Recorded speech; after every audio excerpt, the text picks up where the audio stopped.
Hello, everyone, and welcome to a new episode of Crime Alert.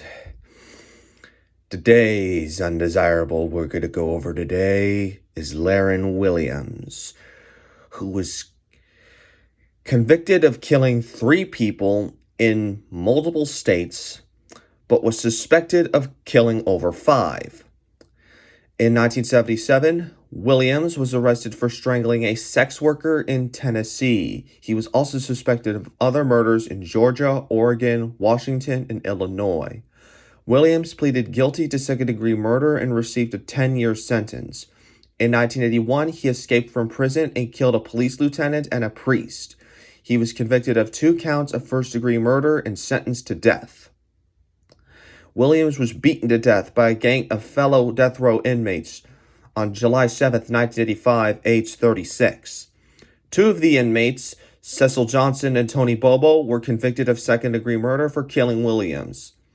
On appeal, their convictions were overturned and reduced to voluntary manslaughter following a trial, after which they each received 8-year sentences.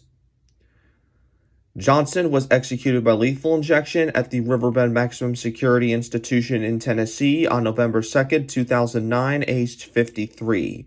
He declined a last meal. At his execution, Johnson mouthed, "I love you," repeatedly to his family and then said, "You all stay strong and keep trusting in the Lord." Bobo killed another fellow death row inmate, Thomas Crouch.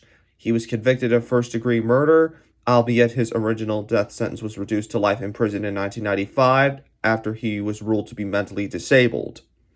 However, he was sentenced to life without parole for crimes committed during an escape in 1998.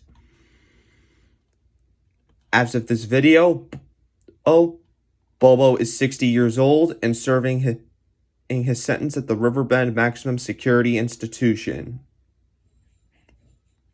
I'll be there, Cybo.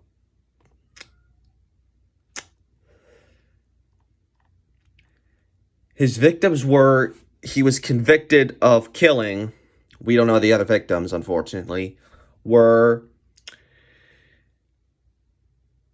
his original murder, he was convicted of Terra Wedlaw, who was a 19-year-old sex worker, and Police Lieutenant Clarence Cox, who was 53, and 35-year-old Reverend John Jackson, who was an assistant pastor. So that was Laron Williams. Hope you enjoyed. Goodbye.